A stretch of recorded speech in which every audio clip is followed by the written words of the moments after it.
Hi guys, my name is Callie. My name is Jada. And my name's Neve. Today we are joined with a very special guest. Hey, my name's Gray. You've told us how you've experienced being homeless at a young age. Could you elaborate more about that? Yeah, well, when I was 13, for about a month and a half, I was on the streets. I was sleeping under like an underpass.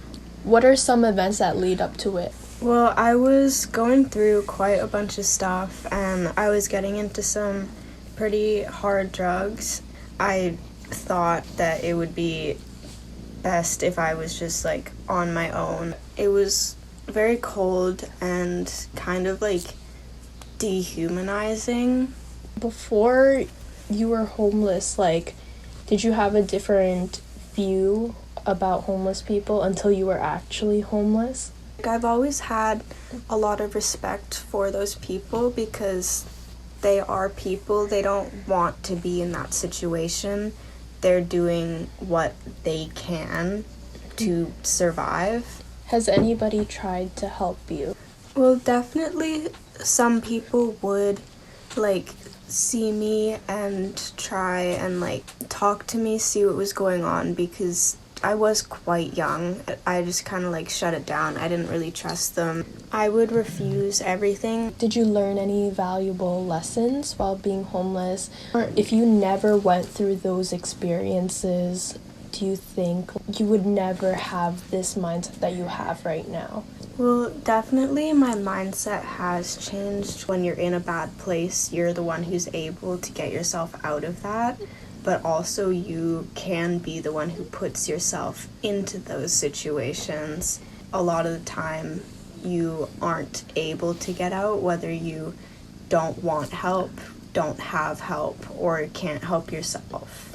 You mentioned you worked at a pizza place. Do you want to tell us a little bit about that? Yeah, well, my job as of right now is at a family-owned pizza place. My boss is this really, really kind guy. He will have homeless people who he gets to know a little bit. He'll hire them to do a deep clean of the shop, $20 an hour or something. A lot of places wouldn't do that. Really, you just have to give people a chance and give them a feeling of belonging. They'll come in, we'll ask their name.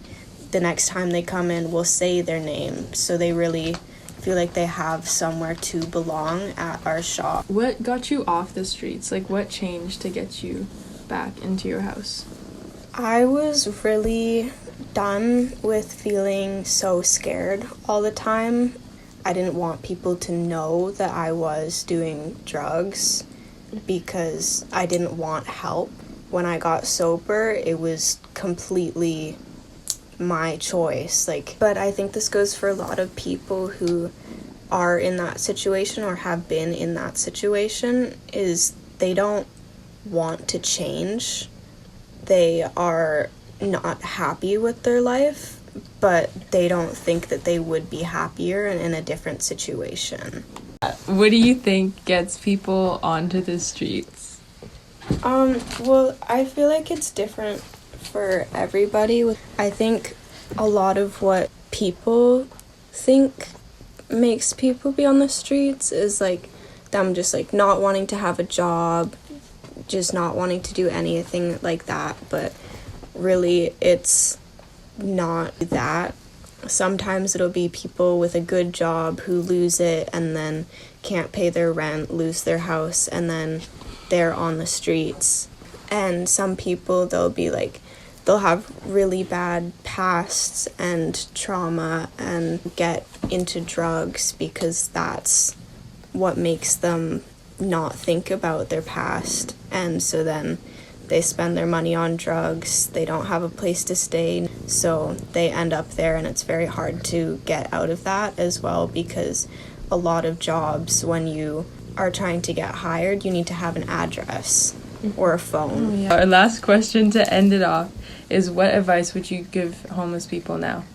I would say just find a place where you belong that will give you a reason to keep going and to change your life, and just stay safe out there. Okay. Thank you for talking to us today No and problem. sharing your experiences and everything. So that's the end, guys. Hope you enjoyed.